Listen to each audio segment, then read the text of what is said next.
Everyone, a very good afternoon to all of you. कैसे हैं आप लोग, क्या हाल चाल है? आई होप आप लोग अच्छे होंगे। जय हिंद आप सभी को। I think I am audible and visible, सब कुछ बढ़िया है। क्या आप लोग मुझे सुन पा रहे हैं? क्या आप लोग मुझे देख पा रहे हैं? क्या सब कुछ अच्छा है?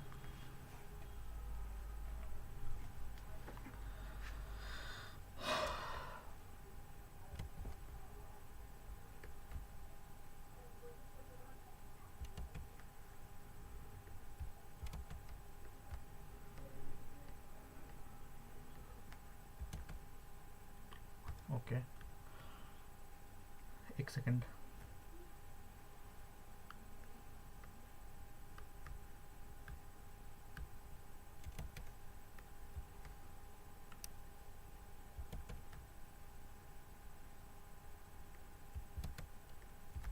Good afternoon.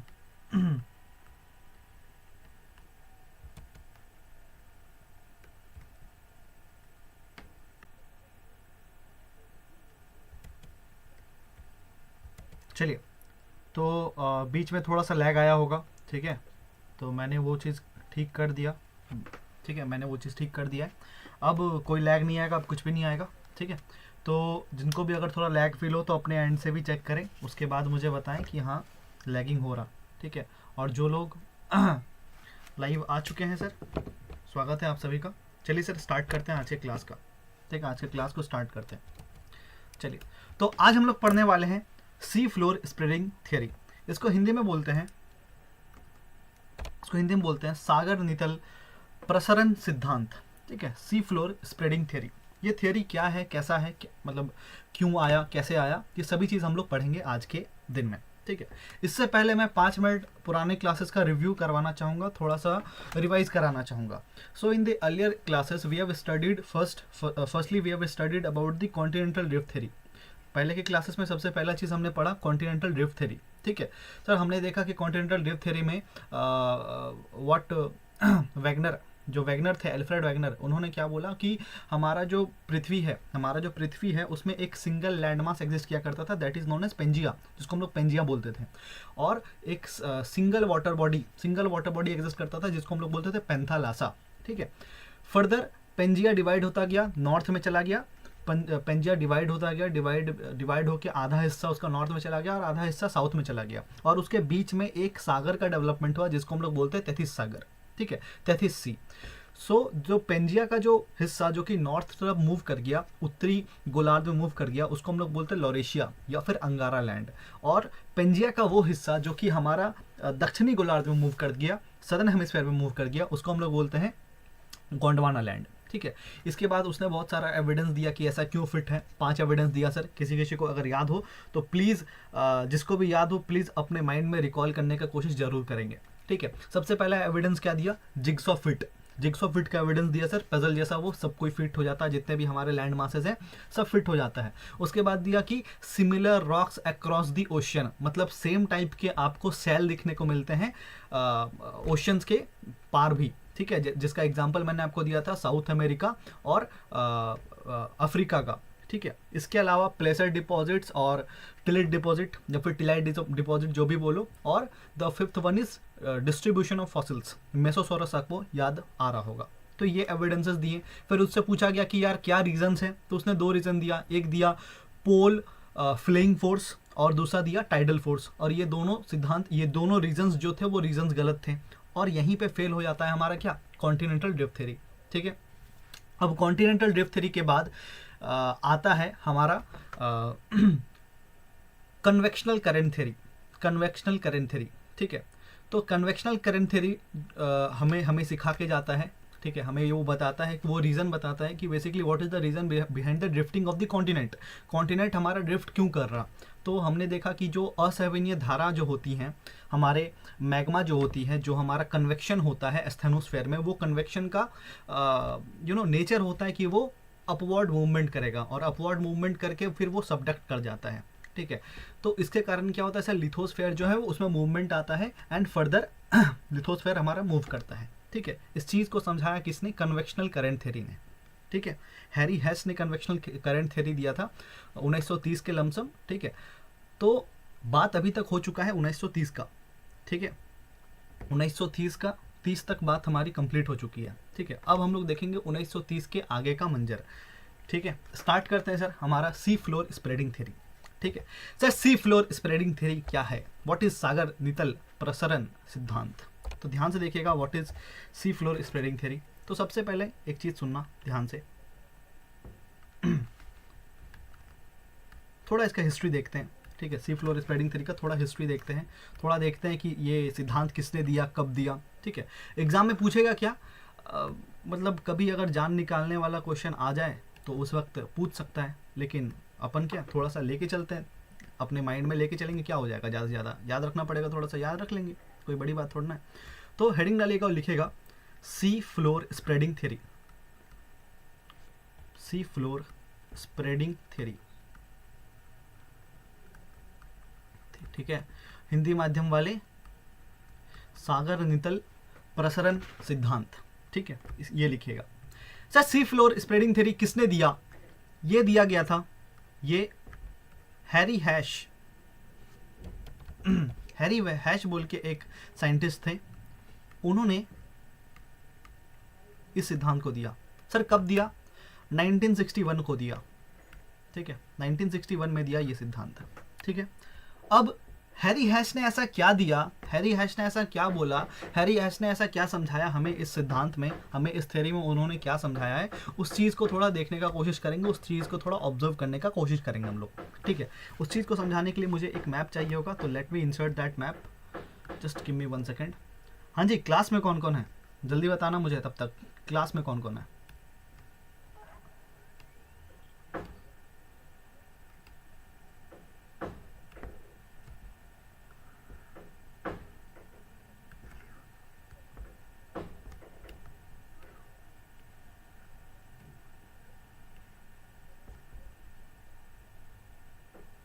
चलिए बढ़िया, तो बाकी लोग सो रहे हैं सर, तो लेट देम स्लीप। एक दिन क्या करेंगे ना अपन इस वीडियो को ना प्राइवेट कर देंगे, है ना, जो लाइव नहीं आता है ना वो लोग को लिए प्राइवेट कर देंगे। ठीक है, बकाते रहेगा बेचारा, सब मज़ा आएगा, है कि नहीं? कोई बात नहीं सर। चलिए सर देखते हैं हैरी हैश को क्या हुआ, उसको क्या सपना आया कि ये सिद्धांत दे दिया। सुनना ध्यान से। हैरी हैश एक दिन घूम रहा था। सर कहाँ घूम रहा था? सर लैंड मास में नहीं घूम रहा था, वो पानी में घूम रहा था, वो ओशंस वगैरह में भ्रमण कर रहा था। ठीक है, वो घूम रहा था, ओशंस के ऊपर ट्रैवल कर रहा था और बहुत सारे एक्सपेरिमेंट्स कर रहा था। उसका जो शिप था ना, उसके शिप में बहुत सारा आधुनिक डिवाइसेस लगा हुआ था, और उन डिवाइसेस से वो पता करने की कोशिश कर रहा था कि जो समुद्र का तट है, समुद्र का जो तल है, वो तल कैसा है, समुद्र का जो फ्लोर है, समुद्र का जो नितल है, या फिर समुद्र का जो फ्लोर है, सी फ्लोर है, वो सी फ्लोर का कैसा कंपोजिशन है, वो सी फ्लोर कैसा है कैसा नहीं है, उस चीज़ का वो खोज करते हुए इधर उधर घूम रहा था। ठीक है, अब सुनना, एक दिन उसने क्या किया, वो अफ्रीका से निकला, अफ्रीका, आई होप दिख रहा होगा मेरा पेन आपको, वो अफ्रीका से घूमने निकला, अपना शिप लेके वो अफ्रीका से घूमने निकला और जा रहा था सर इधर नॉर्थ अमेरिका तरफ, लेट इट बी, वो नॉर्थ अमेरिका तरफ जा रहा था। ठीक है सर, वो आराम से मस्त जा रहा है अपने शिप में, जाते जाते अचानक से उसको एक चीज़ दिखा। सर क्या दिखा?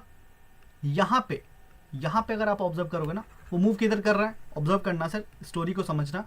ये ऐसे जा रहा है, ये ऐसे जा रहा है, समुद्री मार्ग से जा रहा है और रिसर्च करते हुए जा रहा है अपने शिप में। उसके शिप में बहुत सारे रिसर्च इंस्ट्रूमेंट्स लगे हुए थे।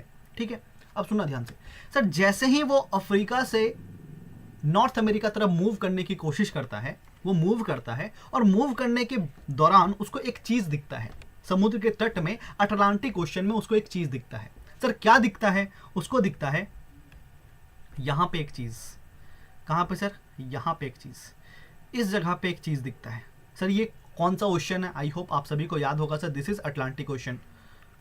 बेसिक क्लास याद करो, this is Atlantic ocean, Atlantic महासागर। ठीक है, तो अटलांटिक महासागर में जब वो मूव कर रहा था सर अफ्रीका से नॉर्थ अमेरिका के बीच में, तो उसको यहाँ पे एग्जैक्ट एकदम बीचों बीच में एक अजीब सा ज्योग्राफिकल लैंडफॉर्म दिखता है, एक अजीब सा भूस्थल स्थलाकृति दिखता है उसको। ठीक है, क्या वो स्थलाकृति क्या है सर? उसको बोलते हैं हम लोग मिड ओशियनिक रिज। क्या बोलते हैं? Mid oceanic ridge. हिंदी माध्यम वाले इसको बोलते हैं हिंदी में मध्य सागरीय या फिर मध्य महासागरीय कटक, क्या बोलते हैं इसको, मध्य महासागरीय कटक। ठीक है, तो फिर से सुनना मैं क्या स्टोरी बता रहा हूँ। हैरी हैस अफ्रीका से मूव करके जा रहा था sir north America via water bodies. ठीक है, और उसके मूवमेंट में उसको बीच में दिखता है एक लैंड फॉर्म जिसको हम लोग बोलते हैं मिड ओशनिक रिज। ठीक है, मध्य महासागरीय कटक। सर ये मध्य महासागरीय कटक होता क्या है, सुनना ध्यान से। सर ये कुछ नहीं है, it is a type of volcano. ये क्या है, वॉल्केनो है, it is a type of volcano. Sir क्या हो रहा है, कुछ समझ में नहीं आ रहा, सुनना ध्यान से, मैं बहुत ही अच्छे से समझाने की कोशिश कर रहा हूं कि क्या हुआ। सर जब मध्य महासागरीय कटक मतलब क्या होता है, मिड ओशनिक रिज मतलब क्या होता है, मैं वो समझा देता हूं। सर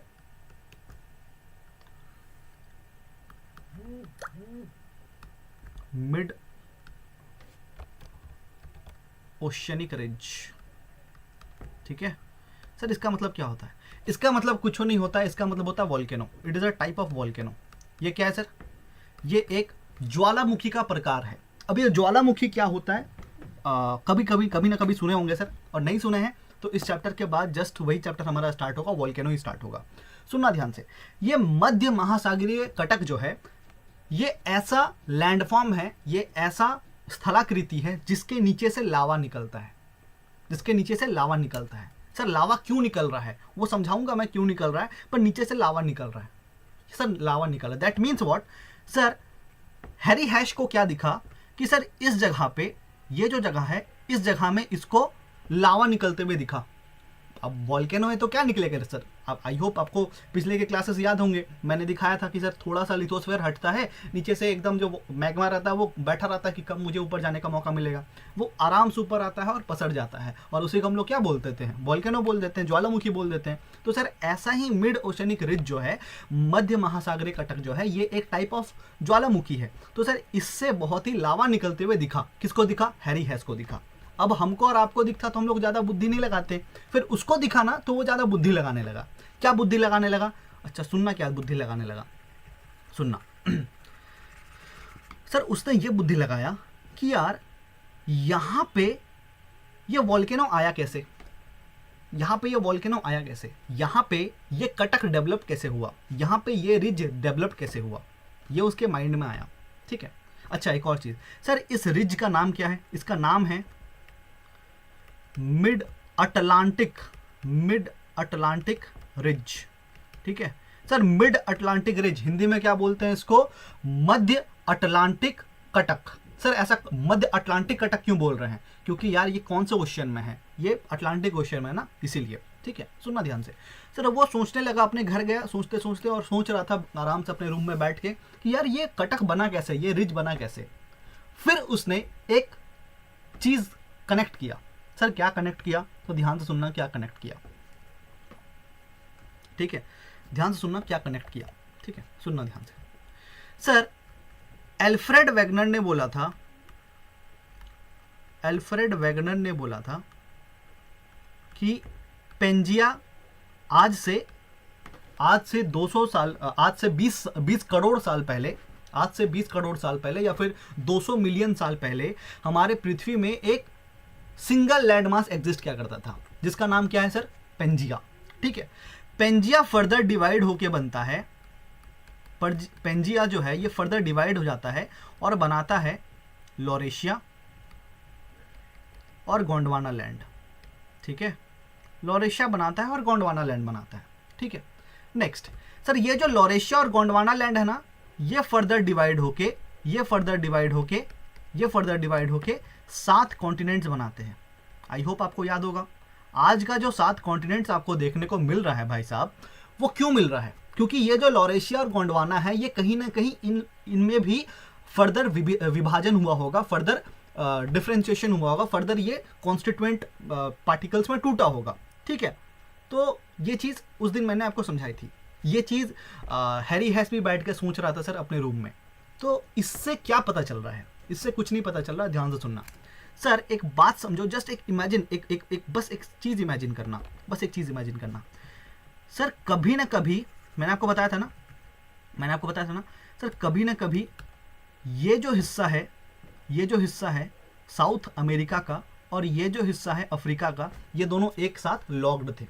याद है मैंने आपको एग्जांपल दिया था कि देखो यार, ऑब्जर्व करने की कोशिश करो, ऑब्जर्व करने के भाड़ में जाए पूरा दुनिया।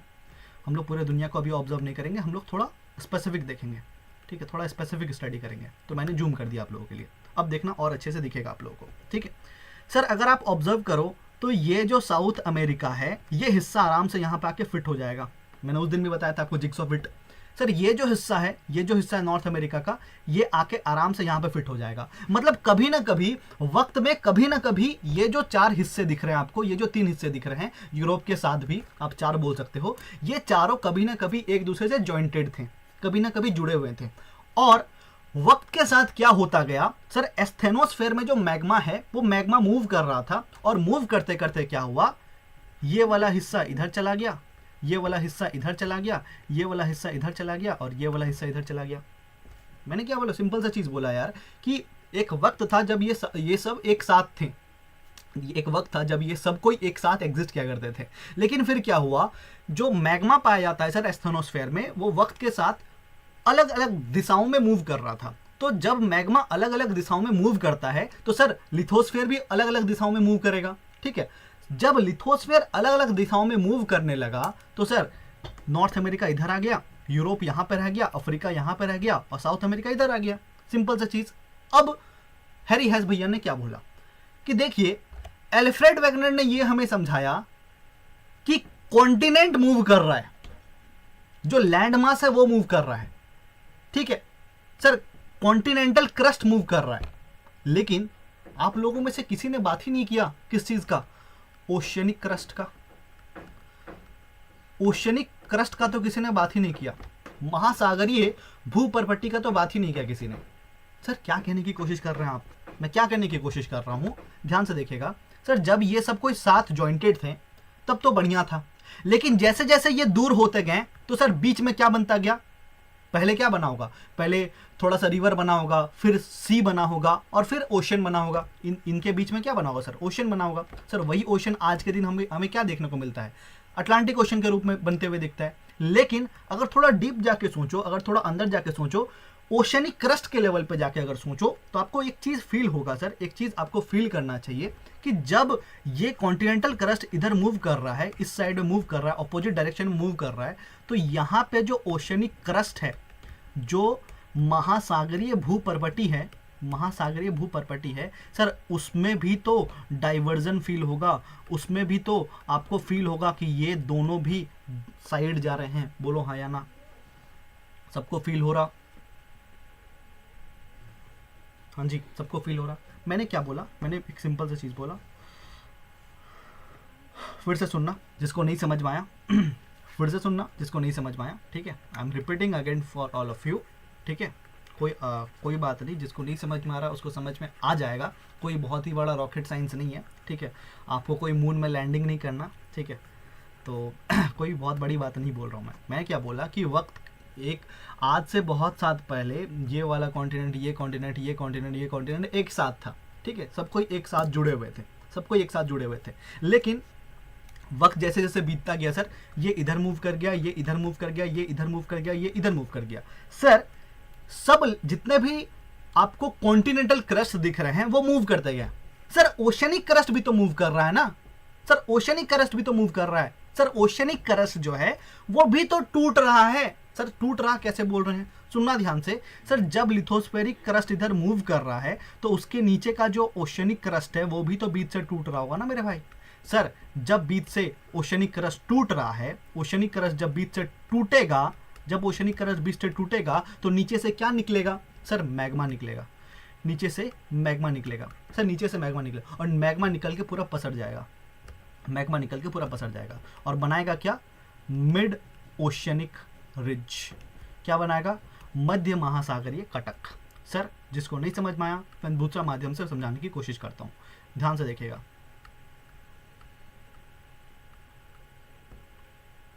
सुनना ध्यान से,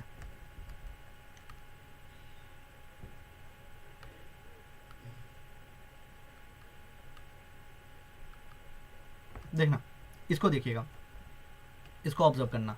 सर ये वाला जो प्लेट है ये बोल रहा है इधर जाएंगे, ये वाला प्लेट बोल रहा है इधर जाएंगे ना। What is the meaning of plate? कुछ नहीं, लिथोस्फेयर, स्थल मंडल को मैं प्लेट बोल रहा हूँ। अभी के लिए बस इतना समझ लो कि स्थल मंडल जो होता है, लिथोस्फेयर जो होता है, उसको मैं प्लेट बोल रहा हूँ। ठीक है, उसको मैं क्या बोल रहा हूँ? प्लेट बोल रहा हूँ। सर ये वाला प्लेट बोल रहा है कि मुझे इधर जाना है, और ये वाला प्लेट बोल रहा है मुझे इधर जाना है। ठीक है, अब जब ये दोनों अपोजिट डायरेक्शन में मूव कर रहे हैं सर, तो देखिए ओशनिक क्रस्ट में क्या आएगा? ओशनिक क्रस्ट क्या हो जाएगा सर? टूट जाएगा। ओशनिक क्रस्ट क्या होगा? टूट जाएगा ओशनिक क्रस्ट। सर जब ओशनिक क्रस्ट टूट जाएगा तो नीचे में कौन बैठा हुआ है? स्टेनोस्फेयर में मैग्मा बैठा हुआ है। बोला कि रुको हम आते हैं। मैग्मा क्या बोलेगा? रुको हम आते हैं। और सर यहाँ से मैग्मा बाहर निकल जाएगा और पूरा पसर जाएगा। सर इसी को तो हम लोग क्या बोलते हैं? वोल्केनो बोलते हैं। वोल्केनो बोलते हैं।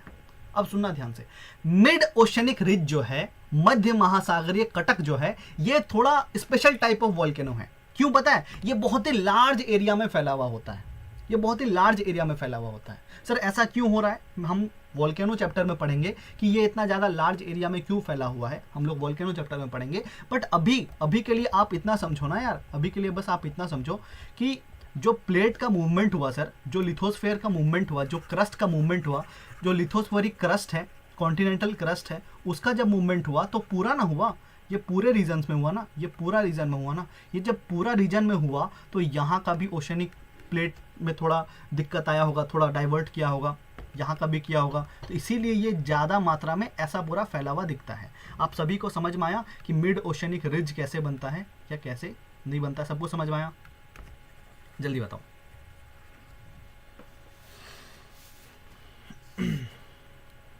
सबको समझ में आया? Very good. ठीक है, अब सुनना ध्यान से। चलो ठीक है सर, मिड ओशनिक रिज मिला, इससे क्या, इसका क्या मतलब है? इसका क्या मतलब है? तो सुनना, इसका क्या कंक्लूजन दिया हमारे हैरी हेस साहब ने। उन्होंने बोला that we accept the theory of Alfred Wegener which states that the continents are continuously in motion. The continents, जो कॉन्टिनेंट्स हैं, जो हमारे महाद्वीप हैं, वो मूवमेंट कर रहे हैं सर, वो मूव कर रहे हैं, वो मोशन में है, हम ये चीज़ एक्सेप्ट कर रहे हैं। लेकिन from that thing we can conclude one more aspect. What is that aspect? वो कौन सा एस्पेक्ट है, वो कौन सा चीज़ है जो हम लोग वहाँ से कंक्लूड कर सकते हैं? तो सुनना उन्होंने क्या बोला। उन्होंने बोला कि अगर कॉन्टिनेंट मूव कर रहे हैं सर, तो कॉन्टिनेंट के मूवमेंट के कारण क्या बन रहा है? रिज बन रहा है। क्या बन रहा है सर? कटक बन रहा है, मध्य महासागरीय कटक बन रहा है।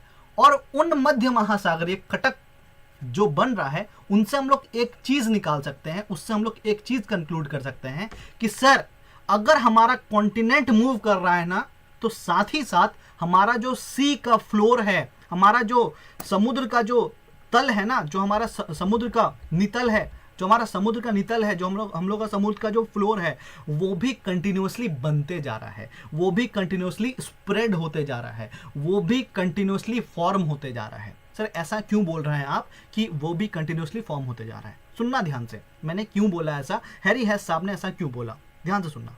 सर जब यहाँ पे वॉल्केनो बना, जब यहाँ पे वॉल्केनो बना, तो नीचे से क्या आ रहा है?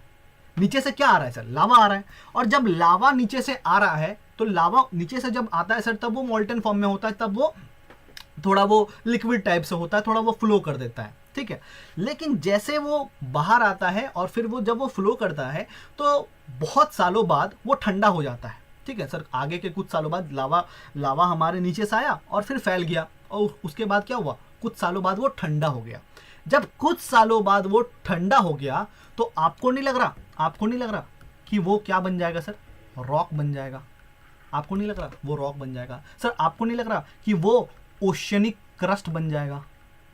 मैं क्या कहने की कोशिश कर रहा हूँ, ध्यान से सुनने की कोशिश करना, फिर से सुनना ध्यान से। सर मैंने बोला कि ये जो वॉल्केनो है, इस वॉल्केनो के बाहर, इस वॉल्केनो से बाहर क्या आएगा? लावा बाहर आएगा, मैग्मा बाहर आएगा। और मैग्मा जब बाहर आएगा तो मैग्मा आके क्या होगा? पसर जाएगा पूरा। मैग्मा ऐसे पसर जाएगा। ठीक है, मैग्मा पसर जाएगा पूरा, है कि नहीं भाई? मैग्मा पसर जाएगा। अब सुनना ध्यान से, मैग्मा स्प्रेड कर जाएगा। ठीक है, अब सुनना ध्यान से। सर मैग्मा जो है वो वक्त के साथ क्या होगा? ठंडा होगा। वक्त के साथ वो कूल डाउन होगा, और वक्त के साथ जैसे वो कूल डाउन होगा, वो फर्दर क्या बनाएगा? चट्टान बनाएगा। वो फर्दर क्या बनाएगा? शैल बनाएगा। वो फर्दर क्या बनाएगा? रॉक्स बनाएगा। ठीक है, सभी को समझ में आता है। अब सुनना ध्यान से सर, यही रॉक्स जो हमारे क्रस्ट में जो रॉक्स होते हैं उसी को तो हम लोग लिथोस्फीयर का हिस्सा बोलते हैं ना सर, याद करना जरा। सर ये रॉक्स क्या है, वही तो क्रस्ट है ना हमारा। पहले की क्लासेस याद करना, मैंने आपको समझाया था कि क्रस्ट क्या है। क्रस्ट कुछ नहीं है, रॉक्स है। हम लोग भी अभी किसी ना किसी रॉक के ऊपर खड़े हैं। आप भी सर मट्टी, आप बोलोगे नहीं सर हम लोग मट्टी के ऊपर खड़े हैं। सर ये मट्टी कहाँ से आया? सर रॉक जो है, रॉक के इरोजन से आया मट्टी हमारे पास। रॉक बहुत अलग अलग फैक्टर से वो इरोड होता है और उसके बाद मट्टी का क्रिएशन होता है, उसके बाद सॉइल का क्रिएशन होता है। मैं आपको समझाऊंगा आगे की क्लासेस में। लेकिन बेसिकली अभी हम लोग कहाँ खड़े हैं सर? हम लोग रॉक में खड़े हैं। That is rock is equivalent to crust. That means what sir, अगर रॉक का क्रिएशन हो रहा है दैट मीन्स व्हाट, हम लोग कह सकते हैं कि न्यू क्रस्ट का क्रिएशन हो रहा है। और कौन सा टाइप का क्रस्ट का क्रिएशन हो रहा है? किस टाइप के क्रस्ट का क्रिएशन हो रहा है सर? ओशियनिक क्रस्ट का क्रिएशन हो रहा है।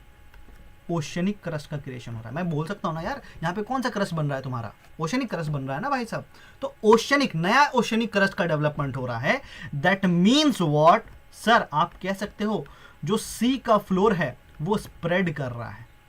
जो सी का फ्लोर है वो धीरे धीरे बढ़ रहा है, वो धीरे धीरे न्यू वहां पे स्प्रेडिंग चल रहा है। बोलो हाँ या ना, सबको समझ में आया या फिर नहीं आया? मैं फिर से समझा दूंगा, कोई प्रॉब्लम हो तो जल्दी बताओ।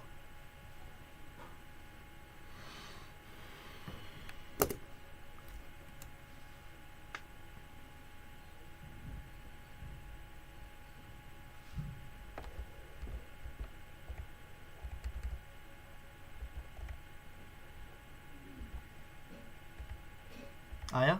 चलो वेरी गुड। सुनना ध्यान से, पर मुझे नहीं लगता कि आया। ठीक है, अब सुनना ध्यान से अच्छे से। ठीक है, अब मैं थोड़ा थोड़ा अब बुकिश लैंग्वेज को लेके जा रहा हूँ। What is mid Atlantic ridge?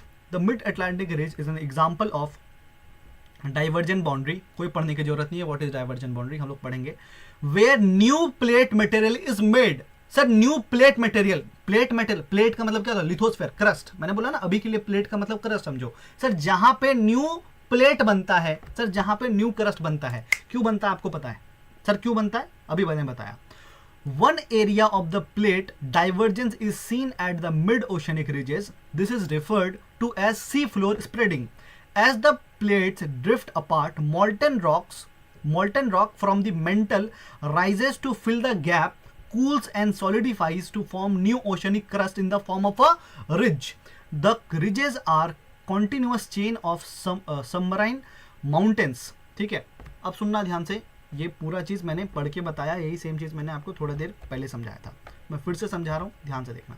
Sir ये जो ओशन है, ये ओशन के बीच में हमें रिज देखने को मिलता है, मध्य सागरीय कटक देखने को मिलता है। It is a type of volcano जो कि क्रिएट होता है due to the movement of the plates. Plate अपने विपरीत डायरेक्शन में, अपने अपोजिट डायरेक्शन में मूव करते हैं ना, उनके कारण ये बनता है। ठीक है सर, यहाँ से लावा बाहर निकल के आता है। सर यहाँ से क्या बाहर निकल के आता है? लावा बाहर के निकल के आता है और फर्दर स्प्रेड कर जाता है। फर्दर क्या हो जाता है सर? फैल जाता है। फैल जाने के बाद धीरे धीरे वक्त के साथ वो ठंडा होता है और ठंडा होने के बाद वो क्या हो जाता है सर? सॉलिडिफाई हो जाता है। वो क्या हो जाता है? सॉलिडिफाई हो जाता है, वो रॉक्स बनता है सर वक्त के साथ वो सॉलिडिफाई होकर क्या हो जाएगा? कड़क हो जाएगा और क्या बनाएगा? रॉक्स बनाएगा। क्या बनाएगा? चट्टान बनाएगा, सेल बनाएगा।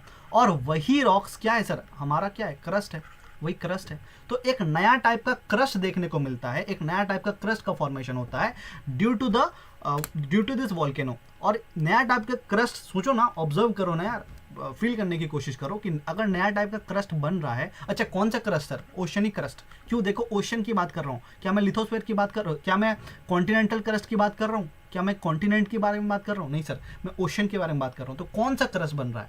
ओशनिक क्रस्ट बन रहा है। ठीक है, तो नया टाइप ऑफ ओशनिक क्रस्ट आपको देखने को मिलता है सर अगर मैं बोलूँ एक चीज़ समझना कि नया टाइप ऑफ ओशनिक क्रस्ट का फॉर्मेशन हो रहा है, दैट मीन्स व्हाट? हमारा जो ओशनिक क्रस्ट है वो धीरे धीरे क्या हो रहा है? स्प्रेड हो रहा है। और इसीलिए इस थ्योरी का नाम क्या रखा गया? सी floor spreading theory. That means what sir?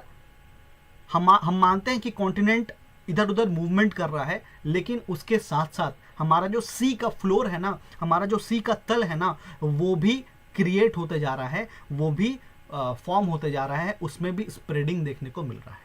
ये समझाया हमारे हैरी हेस साहब ने। अब आप मुझसे पूछोगे व्हाट इज द एविडेंस?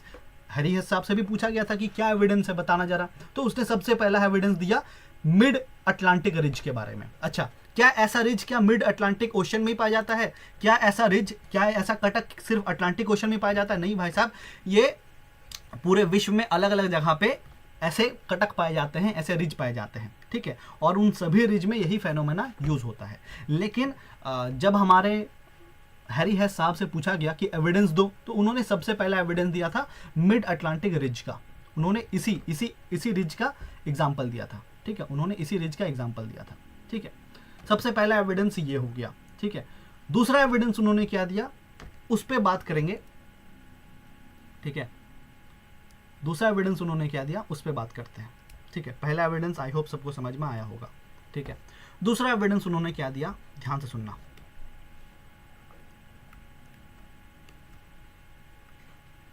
उनसे मांगा गया ना एविडेंस कि ये बताओ कि ये जो तुम थ्योरी दे रहे हो ये कैसे, किस हद से सही है। उनसे एविडेंस मांगा गया था, तो उन्होंने सेकंड एविडेंस क्या दिया। पहला एविडेंस तो यही दिया कि कटक में, आप देखो ना यार, कटक से जो लावा निकल रहा है, जो रिज से जो लावा निकल रहा है, उससे नया क्रस्ट तो बन ही रहा है, वो तो देखने को मिल ही रहा है। दूसरा एविडेंस क्या है, दूसरा एविडेंस देखना क्या है। उन्होंने बोला कि देखिए सर, लावा बाहर निकल रहा है और लावा आके ऐसे स्प्रेड कर जा रहा है, लावा आके ऐसे स्प्रेड कर जा रहा है, ठीक है। लावा आके ऐसे स्प्रेड कर जा रहा है, ठीक है। और फर्दर वक्त के साथ वो क्या बन जा रहा है, सॉलिडिफाई हो जा रहा है, वक्त के साथ वो सॉलिडिफाई हो जा रहा है और बन जा रहा है क्या, रॉक्स बन जा रहा है, ठीक है। अब सुनना ध्यान से, अब क्या हुआ, अभी वाला बात थोड़ा इंपॉर्टेंट है, तो ध्यान से सुनना वरना नहीं समझ में आएगा, ठीक है। वरना कोई चारा नहीं है सर, नहीं समझ में आएगा फिर, ठीक है। चलो देखना ध्यान से। अब उन्होंने दूसरा एक एविडेंस दिया। क्या एविडेंस दिया, दूसरा एविडेंस दिया कि हाँ देखो, सी का जो फ्लोर है ना, सी का जो नितल है वो स्प्रेड हो रहा है धीरे धीरे। उसका दूसरा एग्जांपल, उसका उन्होंने दूसरा एविडेंस दिया। क्या एविडेंस दिया, ध्यान से देखने की कोशिश करते हैं। उन्होंने ये बोला कि सर, ये जो रिज है ना, इस रिज के आसपास के चट्टानों को मैंने ऑब्जर्व किया, इस रिज के आसपास के चट्टानों को मैंने ऑब्जर्व किया, ठीक है। आसपास के चट्टानों को मैंने ऑब्जर्व किया, ठीक है। सुनना ध्यान से। उन्होंने ये चीज बोला, ये जो कटक है, इस कटक के पास, इस कटक के पास, इस कटक के क्लोजर जितने भी रॉक्स दिखते हैं ना, वो कंपैरेटिवली यंगर है, वो कंपैरेटिवली नए हैं, वो नए हैं। कि सर किसके कंपैरेटिवली, ऐसे चट्टान, ऐसे रॉक्स जो कि इस कटक से दूर है। सर इसका क्या मतलब है, सुनना ध्यान से यार, कॉमन सेंस है। जब लावा बाहर निकला होगा, जब लावा बाहर निकला होगा तो वो स्प्रेड किया होगा, वो स्प्रेड किया होगा और वो बहते बहते दूर तक गया होगा। सर अगर आप दूर तक जा रहे हो, अगर आप दूर तक जा रहे हो तो आपका जन्म पहले हुआ होगा। ऐसा लावा जो कि अभी अभी अभी निकला है, क्या वो ट्रेवल यहां तक कर जाएगा, क्या वो यहां तक ऐसे ट्रेवल कर जाएगा? नहीं सर, वो कभी ट्रेवल नहीं कर पाएगा, वो कभी ट्रेवल नहीं कर पाएगा। मतलब कहीं ना कहीं सर, यहाँ पे जो अभी आपको रॉक देखने को मिल रहा है, इस जगह पे जो आपको रॉक देखने को मिल रहा है, ये रॉक उस लावे से बना होगा जो कि आज से करोड़ों साल पहले बाहर निकला है, आज से करोड़ों साल पहले बाहर निकला है। उस लावा से यहां पे रॉक बना होगा। और इसी चीज को समझा हमारे हैरी हेस ने। हैरी हेस ने बोला कि देखिए सर, मैंने कंपैरिजन किया दो टाइप के रॉक से। मैंने उन रॉक्स को स्टडी किया जो रॉक रिज के सामने हैं, और उन रॉक्स को स्टडी किया जो रिज से दूर है, रिज से दूर है। और मैंने ये पाया कि जो रॉक्स रिज से दूर है वो ओल्डर रॉक्स हैं, वो पुराने रॉक्स हैं, और वो रॉक्स जो कि रिज के सामने हैं वो यंगर रॉक्स हैं, वो यंगर रॉक्स हैं। अब आप बोलोगे इससे क्या मतलब है, इससे क्या मतलब है यंगर है कि ओल्डर है? तो वही चीज़ मैं आपको समझाने की कोशिश कर रहा हूँ कि अगर दोनों सेम टाइम पे बने हुए होते हैं तो सर दोनों का एज सेम होना चाहिए। अच्छा, अब आप बोलोगे कि सर कैसे, कौन सा टेक्निक यूज़ किया था पता लगाने के लिए, तो ये आपको पढ़ने का जरूरत नहीं है। बहुत सारे ऐसे टेक्निक है जिससे हम पता लगा सकते हैं। जैसे मैंने आपको बताया था रेडियोमेट्रिक डेटिंग, ठीक है। तो बहुत सारे ऐसे टेक्निक अवेलेबल हैं सर आज के टाइम पे जिससे हम लोग एज निकाल सकते हैं, ठीक है। अब सुनना ध्यान से, एक चीज़ उन्होंने बोला सबको कि यार अगर यहाँ का रॉक और यहाँ का रॉक, मतलब ऐसे रॉक जो कि कटक से दूर पाए जा रहे हैं, रिज से दूर पाए जा रहे हैं, वैसे रॉक, और ऐसे रॉक जो कि रिज के समीप पाए जा रहे हैं, क्लोजर पाए जा रहे हैं, अगर उन दोनों में एज डिफरेंस है, दैट मीन्स व्हाट, दोनों रॉक एक टाइम पे तो नहीं बने होंगे। दोनों रॉक एक टाइम पे नहीं बने होंगे, दोनों जो चट्टान है वो एक टाइम पे नहीं बना है। That means what sir, older rock जो यहाँ पर आपको दिख रहा है ये कभी ना कभी बहुत पहले बना है, बहुत पहले बना है, और यंग रॉक जो है ये अभी अभी बना है। दैट मीन्स वॉट सर, एक ऐसा लावा जो आज से बहुत करोड़ों साल पहले निकला होगा, वो बहते बहते बहते यहां तक पहुंचा होगा और यहां पे सॉलिडिफाई हो गया होगा, और एक ऐसा लावा जो कि अभी अभी निकला है, अभी अभी निकला है, और बस यहीं तक बेचारा बह पाया है और यहीं पे सॉलिडिफाई हो गया, यहीं पे रॉक बना लिया। इसीलिए सर ये यंग है और ये ओल्ड है। इसका मतलब क्या मैं बोल सकता हूं कि हमारा जो सी फ्लोर है वो कंटिन्यूअसली बनता जा रहा है, कंटिन्यूअसली फॉर्म होता जा रहा है। सर कंटिन्यूअसली फॉर्म होता जा रहा है, इसका क्या प्रूफ दोगे आप? इसका मैं यह प्रूफ दे रहा हूं कि कटक के पास जितने भी रॉक्स हैं वो यंग है, वो यंग है, वो नवीनतम है, और कटक से दूर, रिज से दूर जितने भी रॉक्स मिल रहे हैं वो ओल्ड हैं। दैट मीन्स वॉट जो फॉर्मेशन ऑफ सी फ्लोर है वो एक कंटिन्यूअस प्रोसेस है और अभी भी चल रहा है। सर आपके फैमिली में कुछ ओल्ड लोग होंगे, ठीक है, कुछ बुजुर्ग लोग होंगे और कुछ यंग लोग होंगे। सर इसका क्या मतलब है? इसका मतलब ये है कि वो जो वंशावली है, वो जो फैमिली है वो एक्सटेंड करता जा रहा है, वो एक्सटेंड करता जा रहा है, एक से दूसरे में, दूसरे से तीसरे में वो एक्सटेंड करता जा रहा है। वही सेम चीज़ मैं यहाँ पे समझाने की कोशिश कर रहा हूँ। हैरी हेस ने भी सेम चीज़ समझाने की कोशिश की कि यार जो रॉक्स हैं ये एक दिन में नहीं बना। जो ओशियन में पाए जाने वाला रॉक्स है ना, जो ओशियनिक क्रस्ट में जो रॉक्स है ना, वो एक दिन नहीं बना है। वो जो सी में पाए जाने वाला जो क्रस्ट है वो एक दिन नहीं बना है, वो बहुत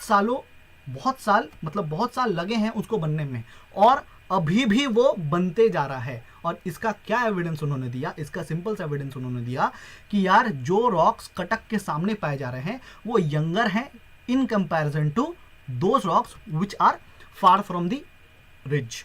वैसे रॉक जो कि रिज से दूर हैं उनके कंपैरिजन में वो यंगर हैं। इसका क्या मतलब है? सर जो लावा है वो कंटिन्यूअसली निकलते जा रहा है। अभी भी मैं आपसे बात कर रहा हूँ, इस वक्त भी लावा बाहर निकलते जा रहा है और न्यू रॉक्स बनाते जा रहा है। सर न्यू रॉक्स बनाते जा रहा है, that means what? New crust बनाते जा रहा है, या फिर अगर स्पेसिफिकली मैं बोलूं न्यू ओशनिक क्रस्ट बनाते जा रहा है। और अगर न्यू ओशनिक क्रस्ट बन रहा है दैट मीन्स व्हाट? सी का जो फ्लोर है, सी का जो तल है, सी का जो नितल है वो धीरे धीरे स्प्रेड हो रहा है। बोलिए सबको समझ में आया? सेकेंड एविडेंस उनका सेकेंड एविडेंस।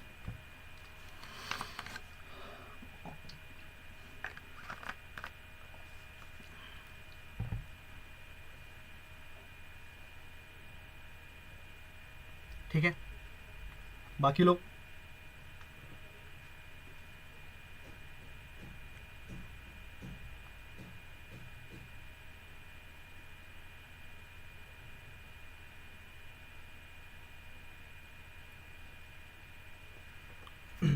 कुछ लोग बैठे हुए होंगे कि यार क्या बोरिंग पढ़ा रहा है, एग्जाम में यही पूछेगा, एग्जाम में यही पूछेगा, जिस दिन पूछेगा उस दिन मेरी याद आएगी एग्जाम हॉल में बैठे हुए। तो ध्यान दे लीजिए, काम आएगा, ठीक है। और अभी बहुत ही इंपॉर्टेंट कंक्लूजन करवाने की कोशिश करूंगा मैं। अब सुनना ध्यान से। सबसे पहले थोड़ा लिखने का कोशिश कर लेते हैं, उसके बाद वैगनर का ये कैसे था? वैगनर ने समझाया था कि सी का जो तल है, सी का जो फ्लोर है वो भी स्प्रेड कर रहा है। वैगनर ने समझाया था, वैगनर ने बोला था, वैगनर ने तो नहीं समझाया था हमें कि यार नहीं, सी का जो तल है, ओशनिक क्रस्ट जो है वो न्यू है। मैं आपको और भी कंक्लूजन करके दिखाऊंगा, कंक्लूजन मैं अभी बोल दे रहा हूँ। क्या वैगनर ने हमें समझाया था कि जो ओशनिक क्रस्ट है वो नया है और जो कॉन्टिनेंटल क्रस्ट है वो ओल्ड है? क्या समझाया था उन्होंने? क्या वैगनर ने हमें ये समझाया था कि जो ओशनिक क्रस्ट है वो हैवी है और कॉन्टिनेंटल क्रस्ट लेस हैवी है? क्या समझाया था वैगनर ने? नहीं समझाया था, ठीक है, नहीं समझाया था उन्होंने।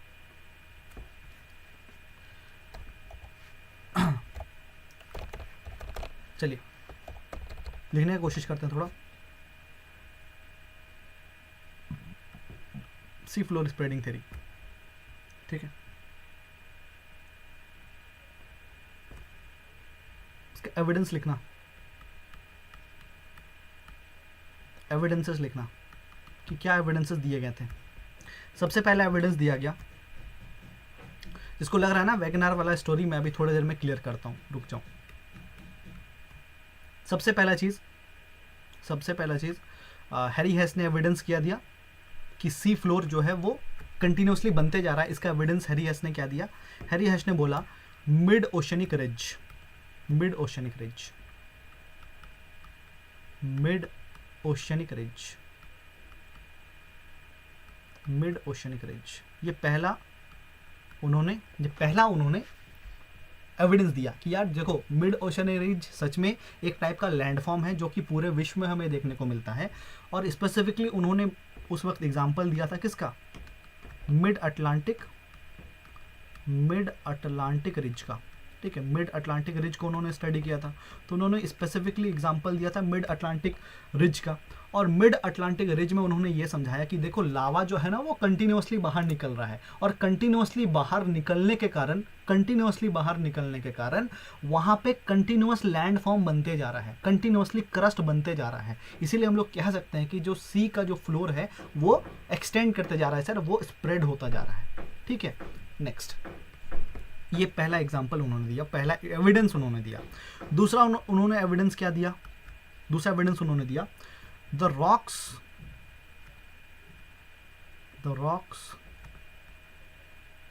Near the ridge, the rocks near the ridge are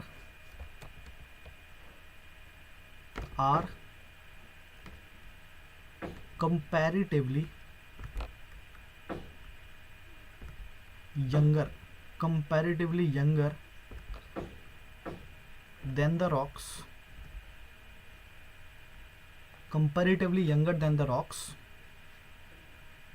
which are far from the ridge। Hindi माध्यम वाले आप लोग लिख सकते हैं, सिंपल सा चीज़ मैंने बोला कि ऐसे शैल या फिर ऐसे चट्टान जो कि कटक के समीप है वो नवीनतम है, वो नए हैं। एंड ऐसे रॉक्स, ऐसे शैल जो कि रिज से दूर हैं, जो कटक है उस कटक से दूर है, वो कंपेरेटिवली ओल्डर है, वो कंपेरेटिवली पुराने हैं। सर इससे क्या मतलब पता चलता है? इससे ये पता चलता है सर कि दोनों जो जगह दिख रहा है, दोनों जो रॉक्स हैं वो अलग अलग टाइम पे बना होगा। दैट मीन्स व्हाट, लावा जो है वो कंटिन्यूसली बाहर निकल रहा है और लावा बहता गया सर, और दूर वाला रॉक को पहले बनाया और अभी जो लावा निकला उससे हमारा यंगर रॉक्स बना, ठीक है। अब सुनना ध्यान से कि इससे हम लोग क्या कंक्लूड कर सकते हैं, ठीक है। ये वाला जो स्टेटमेंट मैंने लिखा, इस स्टेटमेंट से क्या कंक्लूड कर सकते हैं, और बहुत ही इंपॉर्टेंट कंक्लूजन बताऊंगा, ठीक है। अच्छा, तीसरा एविडेंस हम लोग लिख लो, तीसरा एविडेंस लिख लो आप, मैं समझाऊंगा थोड़ी देर में, इसको अभी नहीं समझाऊंगा। 3 एविडेंसेस उन्होंने दिया था। सबसे पहले दिया था मिड ओशनिक रिज का, दूसरा दिया था कि यार जो रॉक्स हैं वो ये वाला सिस्टम, ठीक है। उसका तीसरा उन्होंने दिया था जियोमैग्नेटिज्म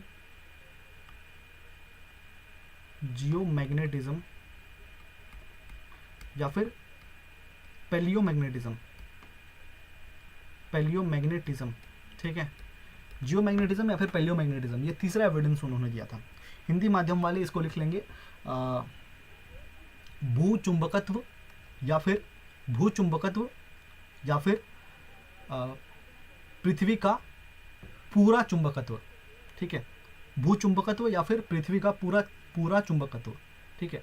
ये दिया था। एक और एविडेंस इन्होंने दिया था। अब ये क्या होता है मैं थोड़ी देर में समझाने की कोशिश करूंगा। अभी मैं कुछ और आपको कंक्लूड करके देता हूँ, ठीक है। आप लोग देखना, मज़ा आएगा आपको, ठीक है। अगर पुराने क्लासेस को कनेक्ट कर पाओ तो मज़ा आएगा, और जो लोग पुराने क्लासेस को नहीं पढ़ के आए हैं, देख के आए हैं, उनको नहीं समझ में आएगा, ठीक है। अब देखना ध्यान से सर, एक चीज़ समझना, आप लोग मुझे बताना,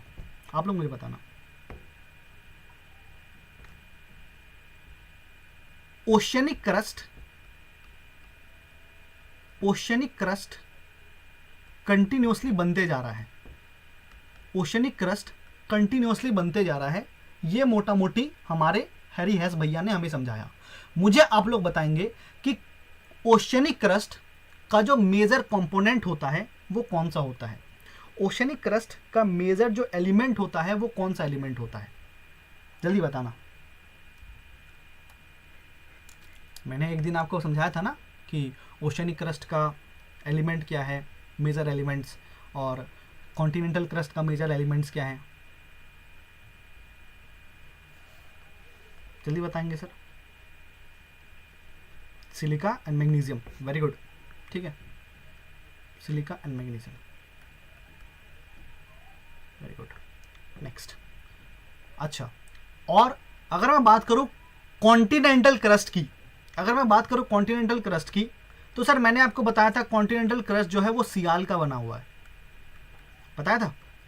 उस दिन आप लोग के माइंड में आया होगा कि यार ये सियाल का क्यों बना हुआ है और ये सीमा का क्यों बना हुआ है। कॉन्टिनेंटल क्रस्ट जो है ये सियाल का क्यों बना हुआ है और जो ओशनिक क्रस्ट है ये सीमा का क्यों बना हुआ है, आपके माइंड में आया होगा, ठीक है, आपके माइंड में आया होगा ये चीज़। आज उस चीज़ का आपको प्रूफ मिलेगा कि यार कॉन्टिनेंटल क्रस्ट सियाल से क्यों बना हुआ है और ओशनिक क्रस्ट सीमा से क्यों बना हुआ है। सुनना ध्यान से। अब हैरी हैश भैया ने क्या बोला कि ये जो मिड ओशनिक रिज है, उस मिड ओशनिक रिज से क्या बाहर निकल रहा है सर। सुनना ध्यान से। ये जो मिड ओशनिक रिज है, मिड ओशनिक रिज, थोड़ा मैं दूसरा कलर यूज कर लेता हूं यार, तो मजा नहीं आएगा।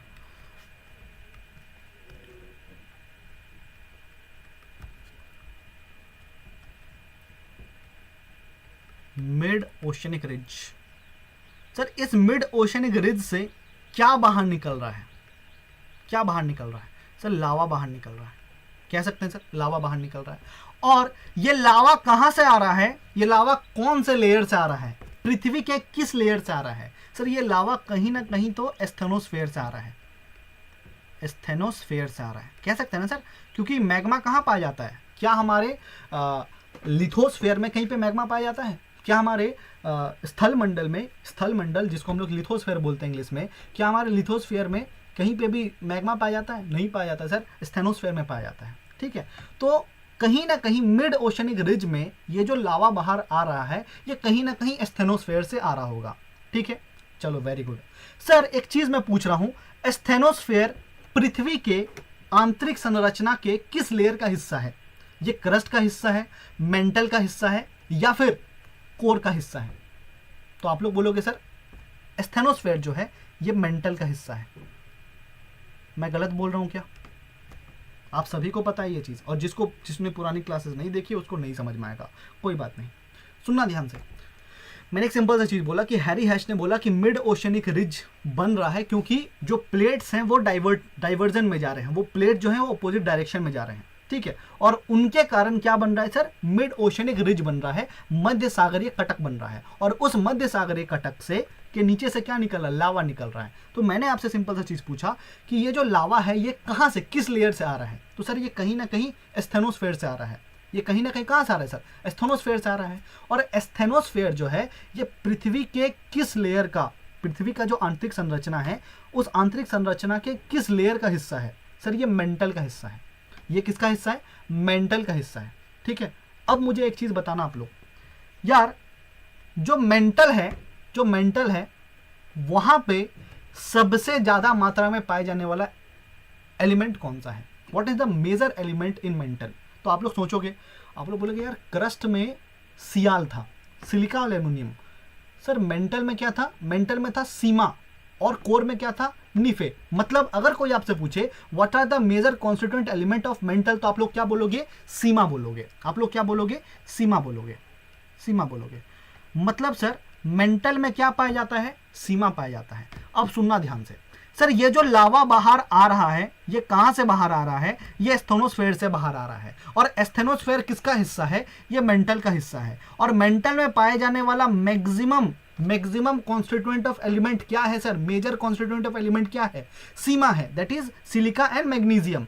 अब सुनना ध्यान से सर, ये जो लावा पृथ्वी पे आएगा, ये जो लावा जो बनेगा, ये जो लावा पृथ्वी पे आया और फर्दर जाके ओशनिक क्रस्ट बना रहा है, ओशनिक क्रस्ट बना रहा है। आपको नहीं लग रहा कि ये लावा ही स्थेनोस्फेयर से आया होगा, और यही लावा जब स्थेनोस्फेयर से आया, और ये मेंटल का हिस्सा है, और मेंटल में मैक्सिमम मात्रा में पाए जाने वाला जो एलिमेंट है वो सीमा है, तो सर ये ओशनिक क्रस्ट में भी क्या मैक्सिमम मात्रा में मिलेगा, सीमा मिलेगा।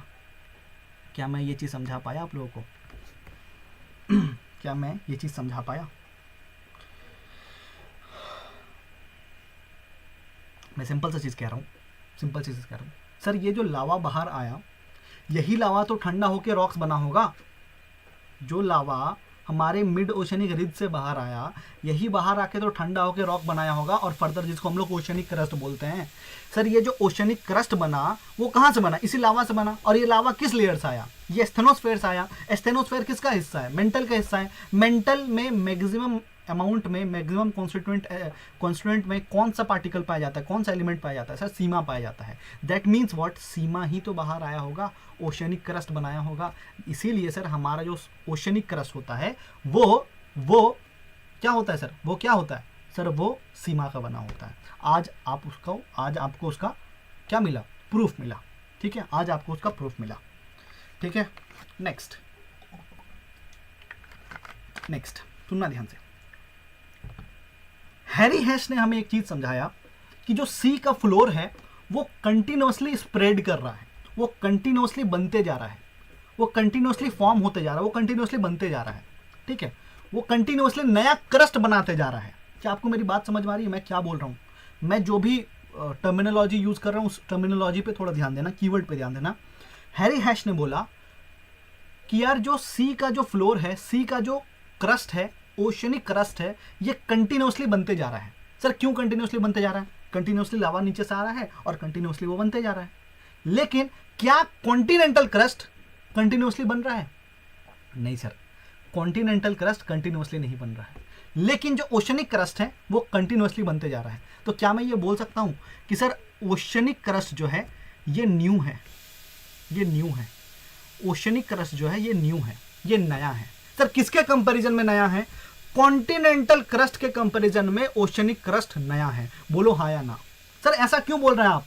ऐसा इसलिए बोल रहा हूं मैं क्योंकि हैरी हैश भैया ने हमें एक चीज समझाया कि ओशन का जो फ्लोर है वो कंटिन्यूअसली बनते जा रहा है। सर वो अभी भी बन रहा है, लेकिन क्या हमने कहीं पे भी ऐसा पढ़ा कि कॉन्टिनेंटल क्रस्ट बन रहा है?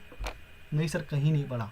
क्या हमने कहीं पे भी ऐसा पढ़ा कि कॉन्टिनेंटल क्रस्ट बनते जा रहा है? नहीं सर, कहीं नहीं पढ़ा।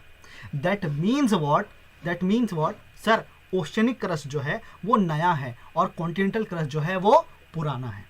बोलो भैया, सबको समझ में आया? तो क्या मैं एक डिवीजन बना सकता हूं?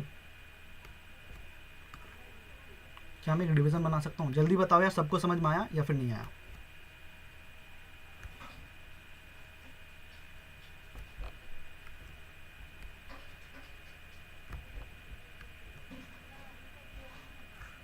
एक डिवीजन मैं बना देता हूं आप लोग के लिए।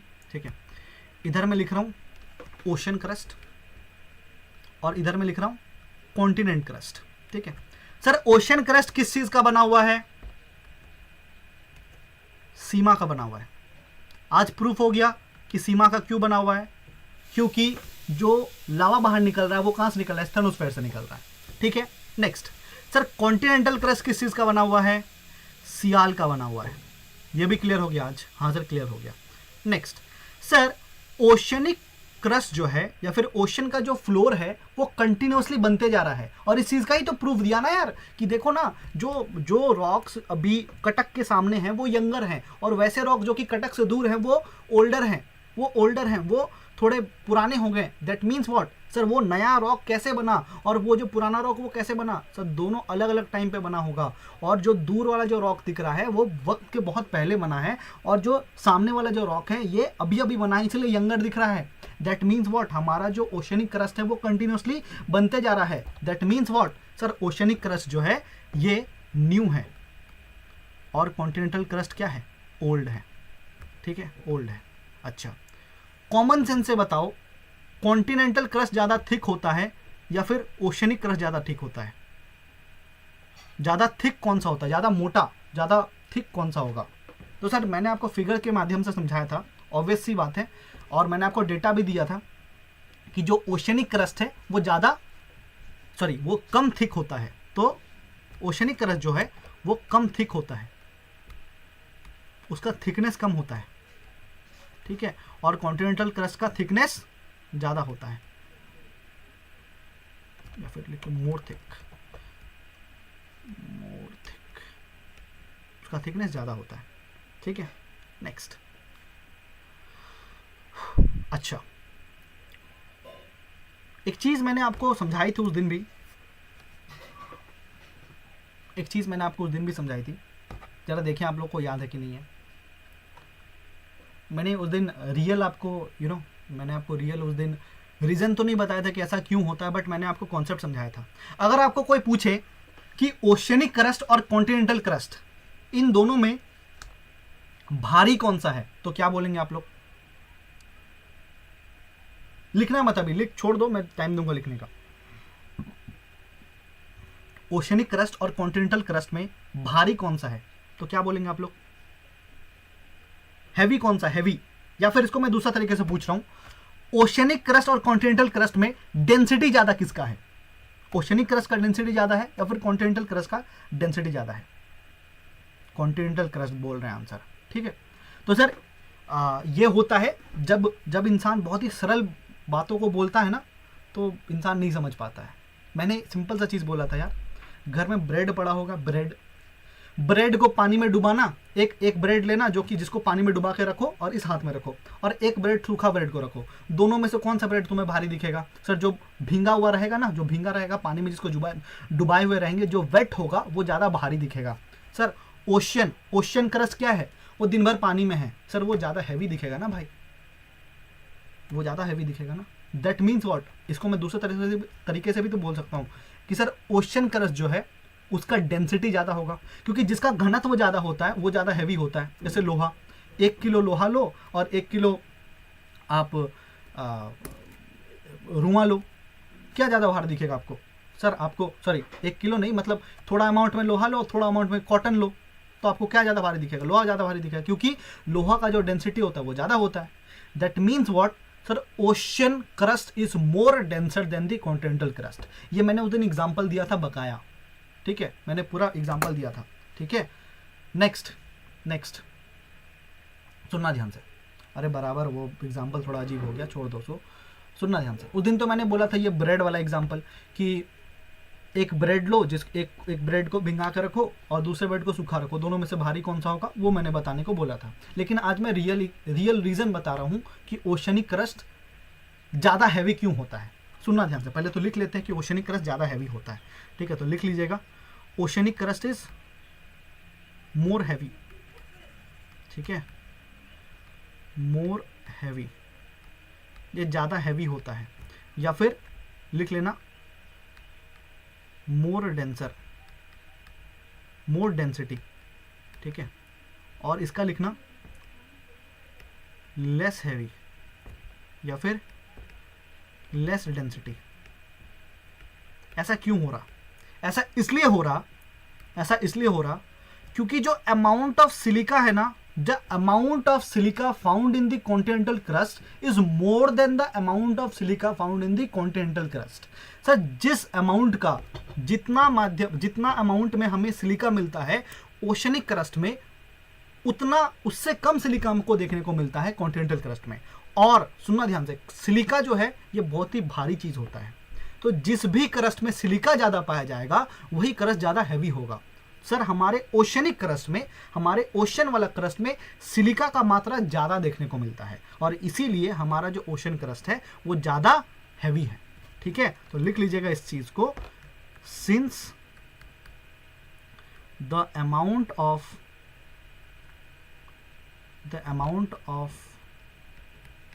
Silica is more in oceanic crust, ठीक है। तो आई होप आज आपको ये समझ में आया होगा। देखो बहुत बहुत कम लोगों को पता होता है कि सीमा और सियाल क्यों हो रहा, बहुत कम लोगों को पता होता है कि ओल्ड और न्यू क्यों हो रहा, ठीक है। अगर आपको नहीं समझ में आया ये थियोरी तो आप फिर से देख लें एक बार, लेकिन समझिए ज़रूर, ठीक है। इसमें एक क्वेश्चन लाता हूँ, ठीक है, मैं क्वेश्चन लेके आता हूँ, तब तक छापिए आप लोग।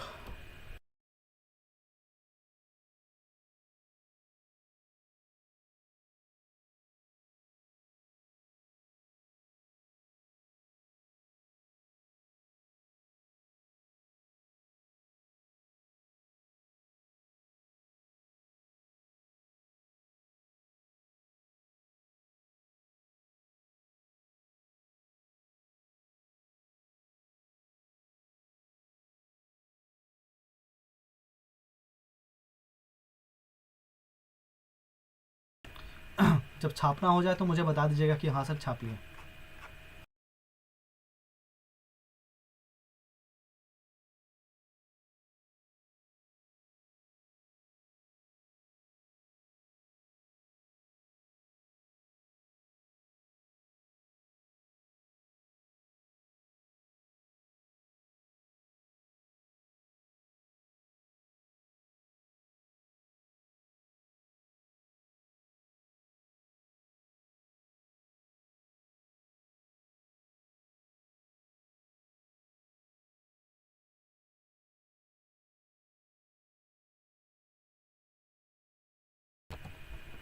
सिलिका मोर अमाउंट में क्यों पाया जाता है? क्योंकि सिलिका का जो अमाउंट होता है वो ज़्यादा होता है मेंटल में। मेंटल में जो अमाउंट ऑफ सिलिका होता है वो ज़्यादा होता है, इसीलिए। और ओशियनिक क्रस्ट किससे बना हुआ है? एस्थेनोस्फेयर से जो लावा आया है उसी से बना हुआ है, और एस्थेनोस्फेयर कहाँ है? मेंटल में ही है। तो कान इधर से पकड़ो उधर से पकड़ो, बात बराबर है। ठीक है, एग्जाम में नहीं पूछेगा आपसे कि सिलिका वहाँ पे ज़्यादा क्यों पाया जा रहा है, बट फिर भी for answering your question this is the answer. एक क्वेश्चन मुझे निकालने दीजिए, 1 सेकंड का टाइम।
इस क्वेश्चन को देखिएगा जरा।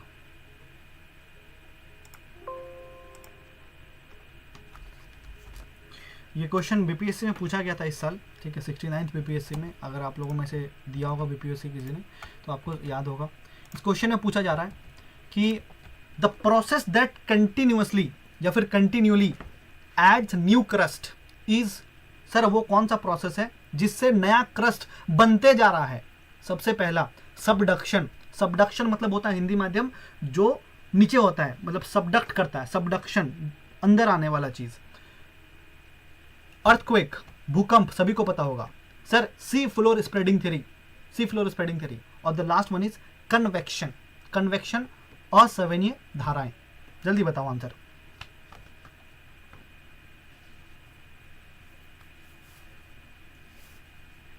सबको ही आंसर करेंगे और जल्दी बताएंगे आंसर।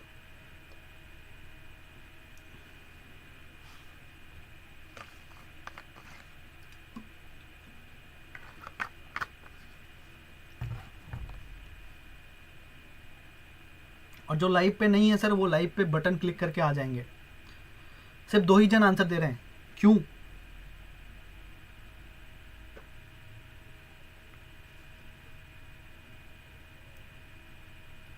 सबको समझ में आ रहा है क्यों? सबको समझ में आ रहा है क्यों? सर ये क्वेश्चन पूछा गया, मतलब हवा में नहीं बात कर रहा हूँ मैं। इस बार अगर सी फ्लोर स्प्रेडिंग थ्योरी से पूछा है तो अगले बार प्लेट टेक्टोनिक से पूछ देगा, अगले बार आपका कॉन्टिनेंटल ड्रिफ्ट थ्योरी से पूछ देगा, उसके बाद कन्वेक्शन करंट थ्योरी से पूछ देगा। इसका आंसर हो जाएगा सर सी, इसका आंसर हो जाएगा सी। सर क्यों होगा?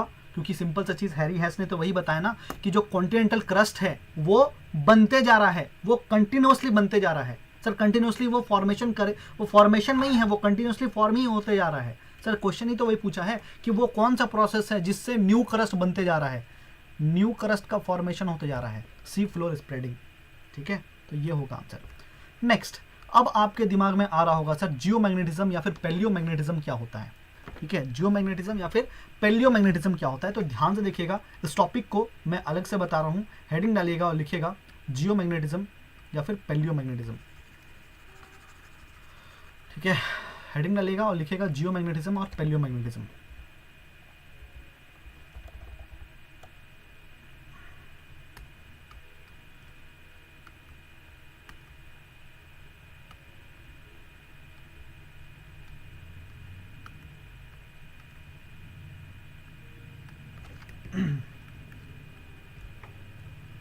अच्छा, हिंदी में क्या बोलते हैं इसको, जियोमैग्नेटिज्म को? जियोमैग्नेटिज्म को हिंदी में बोलेंगे भूचुंबकत्व, और पैलियोमैग्नेटिज्म को बोलेंगे पूरा पृथ्वी का पूरा चुंबकत्व। ठीक है, तो लिख लीजिएगा यार, जियोमैग्नेटिज्म, मैग्नेटिज्म, जियोमैग्नेटिज्म या फिर पैलियोमैग्नेटिज्म। सुनना ध्यान से, इसका मतलब क्या होता है। इसका मतलब क्या होता है, ध्यान से सुनना।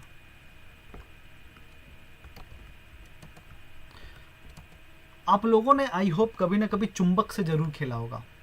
ठीक है, आप लोग कभी ना कभी चुंबक से तो जरूर खेले होंगे। ठीक है, चुंबक देखा होगा सर आप लोगों ने।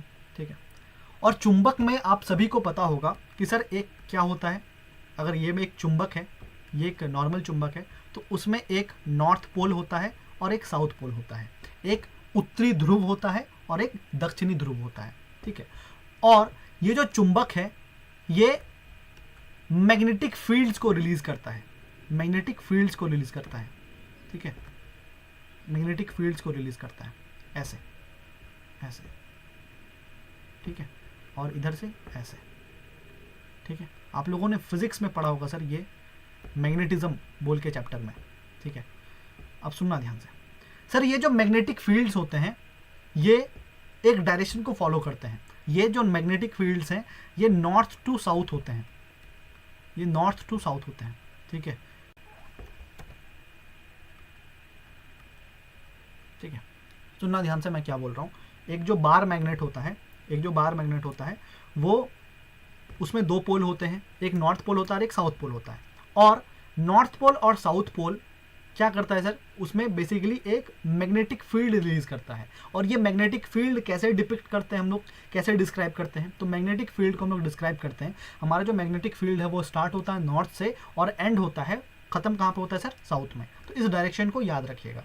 ठीक है, हमारा जो पृथ्वी है ना सर, वो भी एक बार मैग्नेट की तरह काम करता है।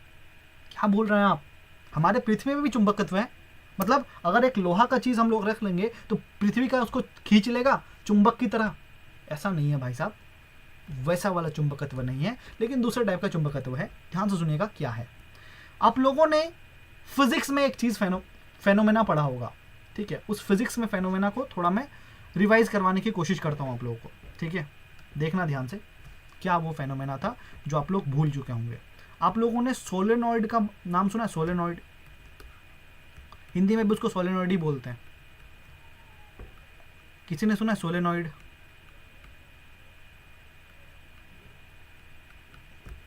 चलो, सुना है, वेरी गुड, अच्छी बात है। ठीक है, और वो लोग जो नहीं बोल रहे हैं, मैं भी ये समझने की कोशिश कर रहा हूँ कि उन्होंने भी सुना होगा।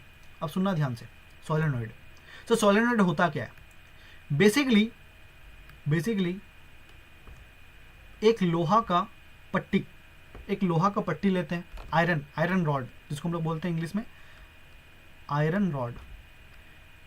इस आयरन रॉड में आप वायर लपेट दो, इस आयरन रॉड में आप वायर लपेट दो। ठीक है, इस आयरन रॉड में क्या करो, आप वायर लपेट दो, और इस वायर में आप इलेक्ट्रिसिटी छोड़ दो। इस वायर में आप इलेक्ट्रिसिटी का ट्रांसफर कर दो। तो इलेक्ट्रिसिटी कैसे मूव करेगा, ऐसे मूव करेगा इलेक्ट्रिसिटी। ठीक है, इलेक्ट्रिसिटी ऐसे मूव करेगा। अब जैसे ही इस वायर में इलेक्ट्रिसिटी मूव होने लगेगा, जैसे ही इस वायर में इलेक्ट्रिसिटी मूव होने लगेगा, सर ये जो हमारा आयरन रॉड इस वायर के अंदर जो हमने रखा था ना, वो बिहेव करने लगेगा एज अ बार मैग्नेट। वो बिहेव करने लगेगा एज अ बार मैग्नेट, वो एज अ बार मैग्नेट की तरह बिहेव करने लगेगा। और उसका जो ये वाला क्षेत्र दिखेगा, उसका एक एक साइड उसका नॉर्थ पोल जैसा बिहेव करेगा और दूसरा साइड साउथ पोल जैसा बिहेव करेगा, और फर्दर वो मैग्नेटिक फील्ड रिलीज करने लगेगा, मैग्नेटिक फील्ड रिलीज करने लगेगा, ठीक है, मैग्नेटिक फील्ड रिलीज करने लगेगा, ठीक है। और मैग्नेटिक फील्ड किधर से किधर ट्रेवल करता है sir? North to south move करता है। अभी तक तो समझ में आ गया होगा, ठीक है सर। ये होता है एक solenoid. So what is a solenoid? Solenoid is nothing but a phenomena, या फिर कह लो solenoid is nothing but a physics का ये एक पार्ट है जिसमें एक बार मैग्नेट के ऊपर अगर हम लोग रैप करते हैं इलेक्ट्रिक वायर को, और उस इलेक्ट्रिक वायर के अंदर से हम लोग इलेक्ट्रिसिटी का अगर प्रवाह करते हैं, अगर इलेक्ट्रिसिटी हम लोग उससे पास करते हैं, तो वो जो आयरन रॉड है वो बिहेव करने लगता है एज अ बार मैग्नेट, वो बार मैग्नेट की तरह बिहेव करने लगता है। और एक और मैं इंटरेस्टिंग फैक्ट बताता हूँ आप लोगों को सर, जिस डायरेक्शन में आप इलेक्ट्रिसिटी प्रोवाइड कर रहे हैं ना, वो डायरेक्शन भी बहुत इंपॉर्टेंट है। अगर मेरा इलेक्ट्रिसिटी इधर से आ रहा है, इधर से आ रहा है, यहाँ से आ रहा है और इधर जा रहा है इलेक्ट्रिसिटी, तो मैग्नेटिक पोल इधर बन रहा है, ठीक है, नॉर्थ पोल और साउथ पोल इधर बन रहा है। और जैसे ही आप इलेक्ट्रिसिटी का डायरेक्शन चेंज कर दोगे, दैट मीन्स व्हाट, आप इधर नेगेटिव टर्मिनल लगा दो और इधर पॉजिटिव टर्मिनल लगा दो, इधर नेगेटिव टर्मिनल लगा दो और इधर पॉजिटिव टर्मिनल लगा दो, सर आपका जो मैग्नेटिक पोल है ना, वो मैग्नेटिक पोल भी चेंज हो जाएगा। सर ये बन जाएगा नॉर्थ पोल और ये बन जाएगा साउथ पोल, ये बन जाएगा नॉर्थ पोल और ये बन जाएगा साउथ पोल, ठीक है, ये बन जाएगा नॉर्थ पोल और ये बन जाएगा साउथ पोल, ठीक है। दैट मीन्स व्हाट, सोलेनॉइड में क्या होता है सर? सोलेनॉइड में क्या होता है, बेसिकली जो डायरेक्शन ऑफ इलेक्ट्रिसिटी है वो डिसाइड करता है। अच्छा, अगर ये ऐसा नॉर्थ पोल साउथ पोल अगर चेंज हो गया तो हमारा जो मैग्नेटिक फील्ड का डायरेक्शन है वो भी चेंज हो जाएगा। देखो नॉर्थ टू साउथ जाता है ना, तो मैग्नेटिक फील्ड का डायरेक्शन भी चेंज हो जाएगा, ठीक है। तो ये एक फेनोमेना है सर बार मैग्नेट बनाने का, सोलेनॉइड बनाने का, ठीक है। आप लोगों ने देखा होगा क्रेन वगैरह यूज़ कर, जो क्रेन है वो सर इसी फेनोमेना में काम करता है, ठीक है। क्रेन वगैरह में कैसे क्रेन में मैग्नेटिक पावर कैसे कहाँ से आ जाता है सर? इसी फेनोमेना का हम लोग यूज़ करते हैं और बेसिकली हम लोग उसमें मैग्नेटिज्म लाते हैं, और जैसे ही इलेक्ट्रिसिटी बंद हो जाएगा सर मैग्नेटिज्म खत्म हो जाएगा। तो बार मैग्नेट एक ऐसा फिजिक्स का कॉन्सेप्ट है जिसमें हम देख रहे हैं कि सर अगर कोई सॉलिड मटेरियल है, आयरन रॉड क्या है, एक सॉलिड मटेरियल है, अगर कोई सॉलिड मटेरियल के ऊपर आप रैप करते हो वायर को और उस वायर में आप पास करवाते हो इलेक्ट्रिसिटी को, तो इलेक्ट्रिसिटी जैसे ही उस वायर में पास होता है तो it generates magnetic poles, north pole और साउथ पोल, वो मैग्नेटिक पोल का जनरेशन करता है। और अगर मैग्नेटिक पोल जनरेट हो रहा है सर, तो मैग्नेटिक फील्ड भी जनरेट हो रहा है और फर्दर वो बार मैग्नेट की तरह काम करने लगेगा। अगर उस बार मैग्नेट में, अगर उस सोलेनॉइड में अगर आप डायरेक्शन ऑफ इलेक्ट्रिसिटी को चेंज कर देते हो, तो जो मैग्नेटिक फील्ड का डायरेक्शन है वो भी चेंज हो जाता है। ये फिजिक्स का कॉन्सेप्ट है, ये ज्योग्राफी से कोई रिलेशन नहीं है। लेकिन हमारा जो अर्थ है ना, वो भी एक बार मैग्नेट की तरह बिहेव करता है।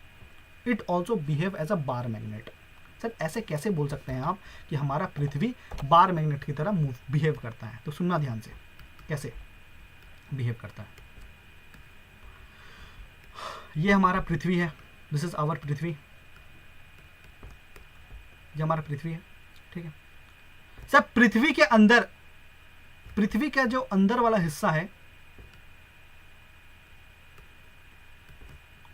सबसे जो अंदर वाला हिस्सा, उसको हम लोग क्या बोलते हैं? उसको अपन बोलते हैं कोर। क्या बोलते हैं सर? कोर बोलते हैं, ठीक है, याद करो जरा। पृथ्वी का जो सबसे अंदर वाला हिस्सा है उसको हम लोग क्या बोलते हैं? कोर बोलते हैं, ठीक है। नेक्स्ट सर, कोर जो है ये दो टाइप से विभाजित होता है, एक होता है आउटर कोर और एक होता है इनर कोर। एक होता है आउटर कोर और एक होता है इनर कोर, ये सभी चीज आपको पता है, ठीक है।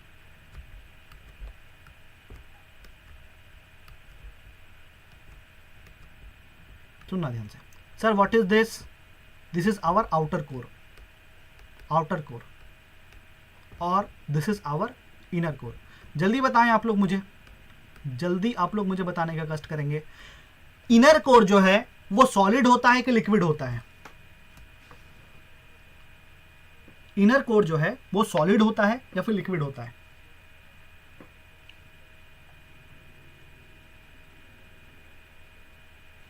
Very good. इनर कोर क्या होता है सर? सॉलिड होता है।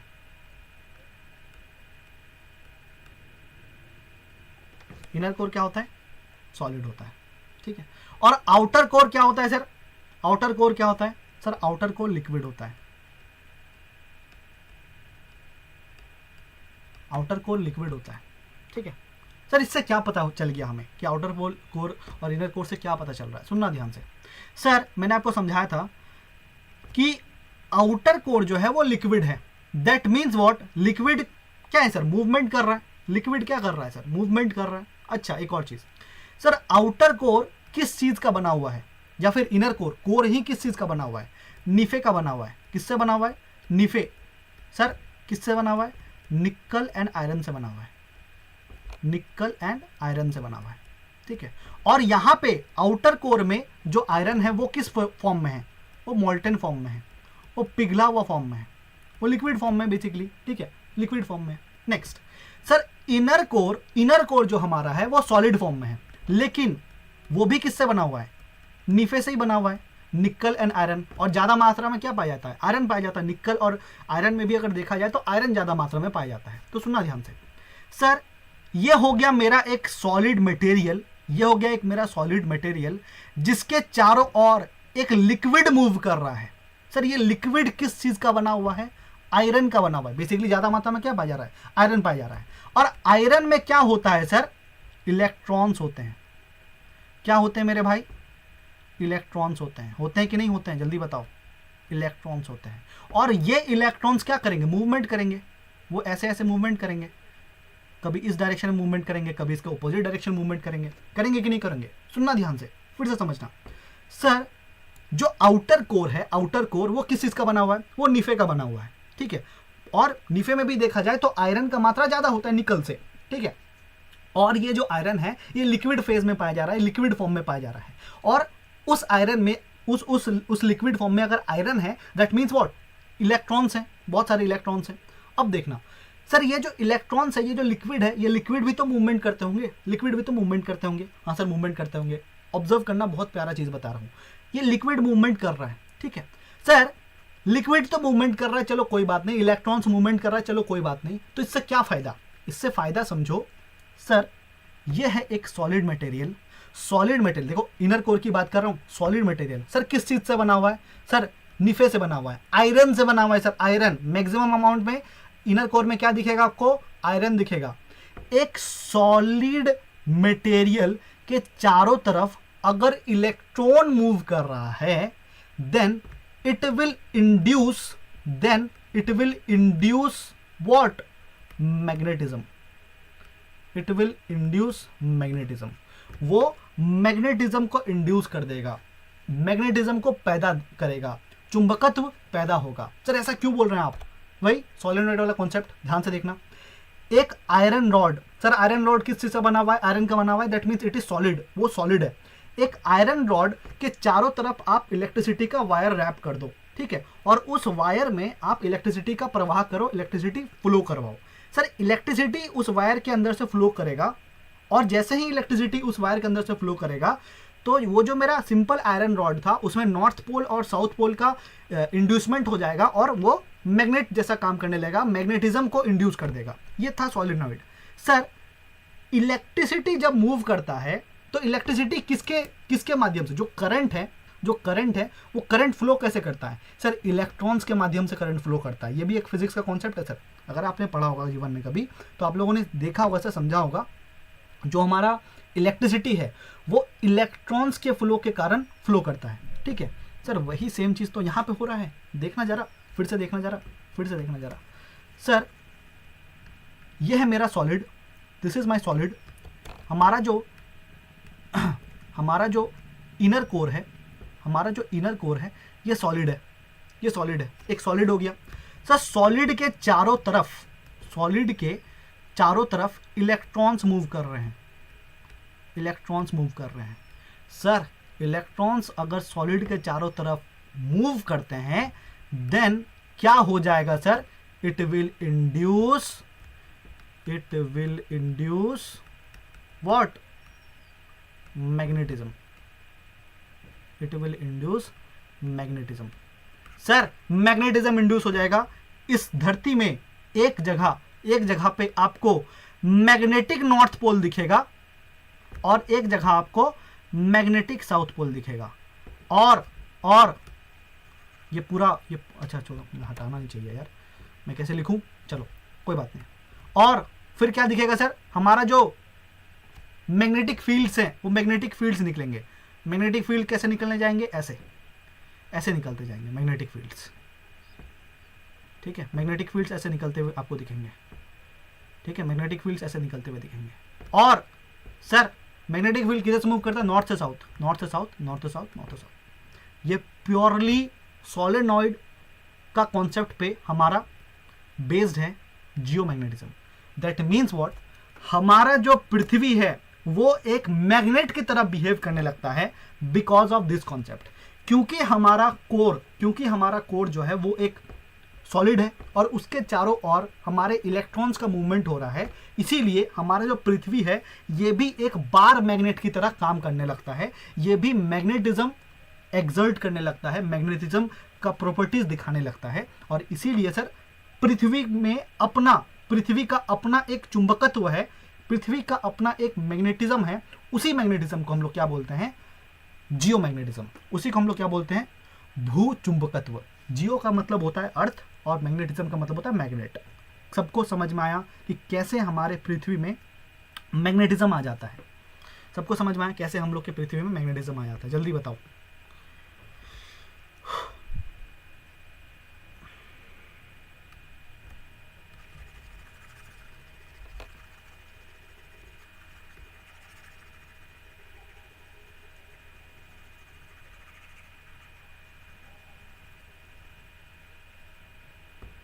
ठीक है, चलो मैं थोड़े अच्छे से फिर से एक चीज़ पूछ रहा हूँ आप लोगों से। सर ये है सॉलिड, ध्यान देना भाई।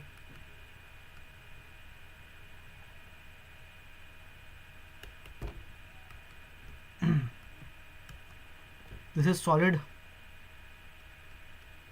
ठीक है, एंड दिस इज इलेक्ट्रॉन्स, ठीक है, ये इलेक्ट्रॉन्स है। सर जब ये इलेक्ट्रॉन्स ऐसे मूव कर रहे हैं, जब ये इलेक्ट्रॉन्स ऐसे मूव कर रहे हैं, ऐसे देखो एंटी क्लॉकवाइज डायरेक्शन में मूव कर रहा है, ठीक है, क्लॉक का जो डायरेक्शन होता है उसके विपरीत मूव कर रहा है, तो पृथ्वी के इस छोर पे आपको मैग्नेटिक नॉर्थ पोल देखने को मिल रहा है। अभी कोई मत लिखना, मैं लिखवाऊंगा थोड़ी देर में, मत लिखना। और इस पोल में आपको मैग्नेटिक साउथ पोल देखने को मिल रहा है।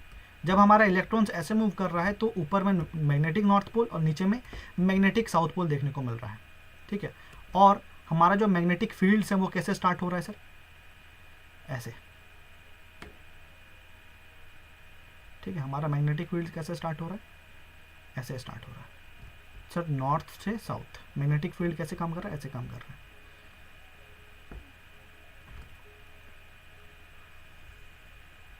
ठीक है। चलो नेक्स्ट सर, एक सिंपल सा चीज मैं आपसे पूछ रहा हूं, मैंने आपको पढ़ाया ये चीज इसीलिए पूछ रहा हूं। अगर इलेक्ट्रॉन्स का डायरेक्शन, अगर ये जो इलेक्ट्रॉन्स हैं जो कि एंटी क्लॉकवाइज में मूव कर रहे हैं, अगर इन इलेक्ट्रॉन्स का मूवमेंट का डायरेक्शन चेंज हो जाए, रिवर्स हो जाए, तो मैग्नेटिक फील्ड में क्या चेंजेस आएगा, मैग्नेटिक फील्ड में क्या चेंजेस आएगा। अगर डायरेक्शन ऑफ इलेक्ट्रॉन चेंज हो जाए तो मैग्नेटिक फील्ड में क्या चेंजेस आएगा।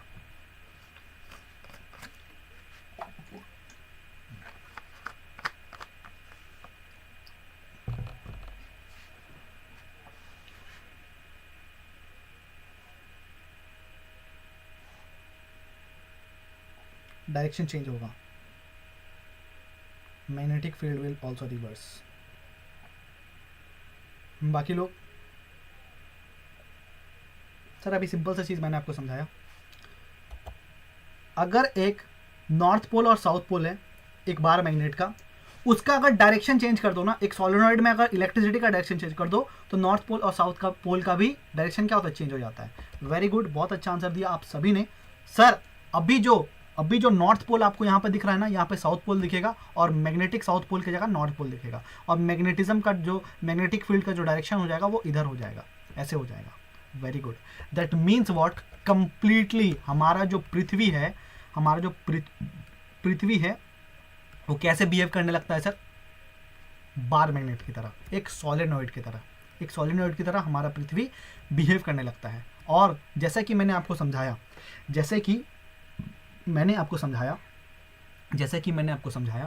कि वक्त वक्त पे जो डायरेक्शन ऑफ इलेक्ट्रॉन्स हैं हमारे आउटर कोर में, अच्छा देखो जीवन भर तो एक ही डायरेक्शन में हमारा इलेक्ट्रॉन मूवमेंट नहीं होगा आउटर कोर में, तो वक्त में क्या होता है, वक्त का खेला है भाई साहब, वक्त में का बात है, हमारा जो डायरेक्शन ऑफ इलेक्ट्रॉन का जो मूवमेंट है, जो मूवमेंट ऑफ इलेक्ट्रॉन जो है हमारे आउटर कोर में, वो मूवमेंट का डायरेक्शन चेंज होते रहता है। अभी क्लॉकवाइज दिख रहा है, आज से 100 मिलियन साल बाद एंटी क्लॉकवाइज हो जाएगा। सर आज से अगर 100 मिलियन साल बाद हमारा जो डायरेक्शन ऑफ इलेक्ट्रॉन मूवमेंट है वो चेंज हो जाएगा, that means what, magnetic pole और मैग्नेटिक नॉर्थ पोल और मैग्नेटिक साउथ पोल भी चेंज हो जाएगा। मतलब हमारा जो जियो मैग्नेटिज्म है वो भी रिवर्स हो जाएगा, वो भी चेंज हो जाएगा। इसके बारे में कल मैं आपको बताऊंगा बहुत अच्छे से। अच्छा सुनना ध्यान से, the reversal of the magnetism of earth, earth का जो मैग्नेटिज्म है वो चेंज हो जाता है वक्त के साथ due to the movement of the electrons in the outer core. The magnetism या फिर कह लो तो the direction of the magnetism in earth also changes, वो भी चेंज हो जाता है। इसी को हम लोग बोलते हैं polar wandering. Sir polar wandering Hindi में इसको बोलते हैं ध्रुवीय विचरण, ध्रुवीय विचरण।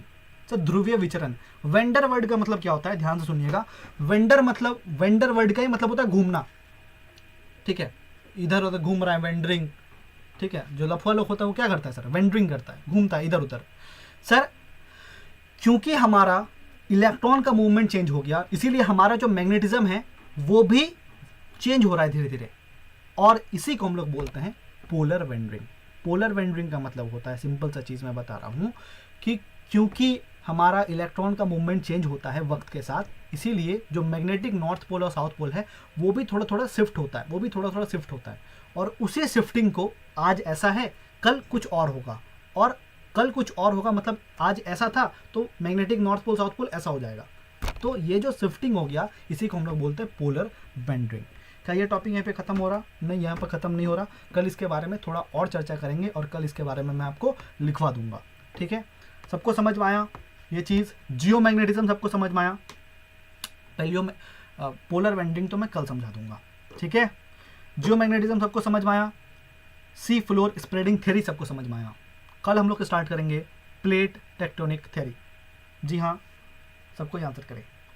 चलो अब सुनना ध्यान से, मैंने एक होमवर्क दिया था पिछले दिनों आप लोगों को, एनसीईआरटी चैप्टर 3 अर्थक्वेक तक पढ़ने बोला था। पढ़ा है आप लोगों ने?